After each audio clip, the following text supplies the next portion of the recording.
राजस्थान के मुख्यमंत्री क्या कुछ कह रहे हैं उनको सुनवा देते हैं। डिटेल मुझे नहीं मालूम है, मैंने अभी सुना है तो मैं समझता हूँ इसको स्वागत योग्य फैसला है। नंबर एक।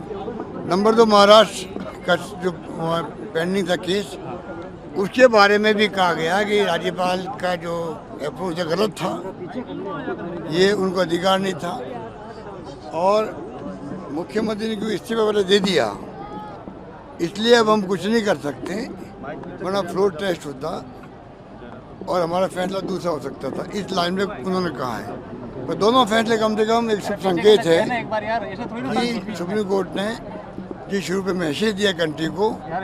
हॉर्स ट्रेडिंग जो हुई है वहाँ 50 विधायकों की शिवसेना के एक प्रकार से करार तमाचा लगाया उनके ऊपर। ये गलत तरीके से इन्होंने विप का बनाना सब कुछ किया, वो बहुत गलत किया है। और ये बीजेपी और आरएसएस के लोग फासिस्ट लोग हैं, इनको सुप्रीम कोर्ट से कोई मतलब नहीं, उन्होंने फैसला क्या देती है, वो क्या भावना उनकी। इसलिए कर्नाटक भी, महाराष्ट्र भी और मध्य प्रदेश भी गिराई सरकार। हमारी सरकार बच गई यहाँ पर, वरना हमारे यहाँ भी वही होता जो उन्होंने वहाँ पे किया। मेरा मानना है कि ये शुभ संकेत है और हमें पब्लिक में जाना पड़ेगा कहने लिए कि ऐसी ताकतों से बचो आप लोग। ये लोकतंत्र खत्म कर देंगे देश में, वोटों का राज खत्म हो जाएगा और एक पार्टी शासन होगा जो चाइना में और रशिया में है, वो ढंग से। बार बार मैं आगाह कर रहा हूँ लोगों को।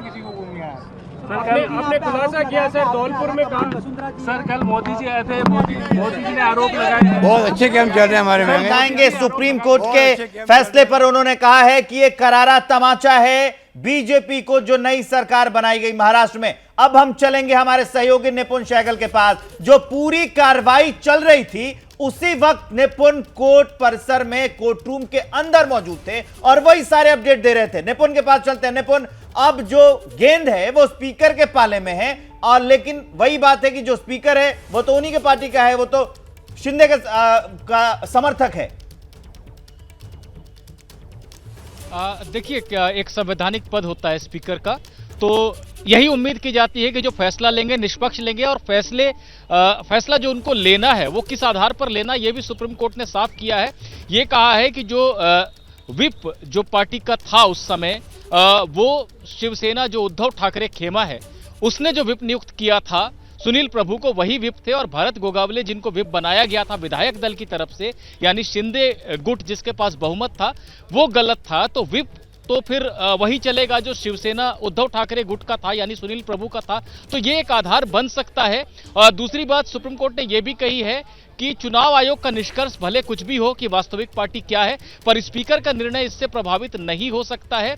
और तीसरी बात कि पार्टी अगर बंट गई है, ये आधार नहीं होता है कि आप अयोग्यता की कार्रवाई से आप बच सके। यानी किसी को अयोग्यता का नोटिस स्पीकर ने भेजा है, उससे जवाब मांगा है, तो ये नहीं कह सकता कि पार्टी ही बट गई है, अब मैं दूसरे गुट के साथ हूं। ये कोई आधार नहीं होता। पुरानी पार्टी के विप का पालन किया या नहीं, तो ये कुछ आयाम है जो सुप्रीम कोर्ट ने तय किए हैं, जहां पर कि स्पीकर को फैसला लेना पड़ेगा। लेकिन एक बात मैं समझाना चाहता हूं दर्शकों को जो बार बार वो सुन रहे होंगे कि अगर उद्धव ठाकरे इस्तीफा न देते तो शायद आज उनकी बहाली हो जाती। वो कैसे होती, ये समझना जरूरी है।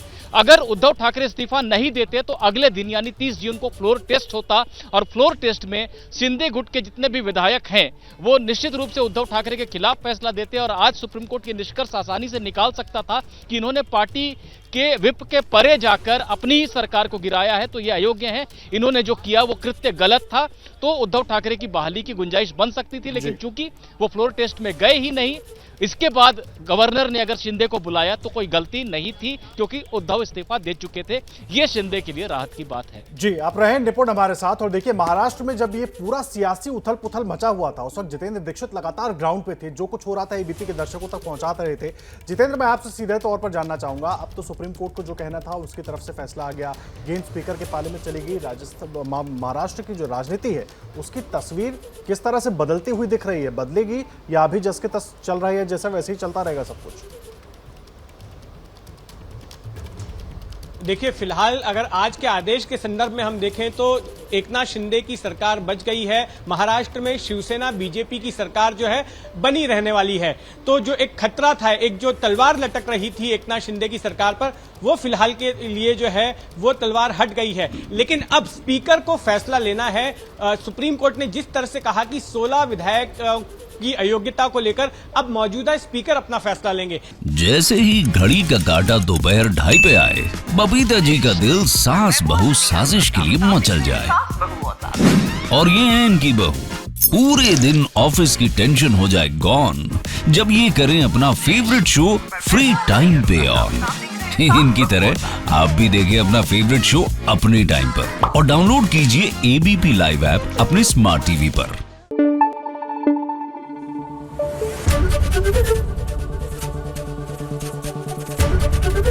एबीपी न्यूज आपको रखे आगे।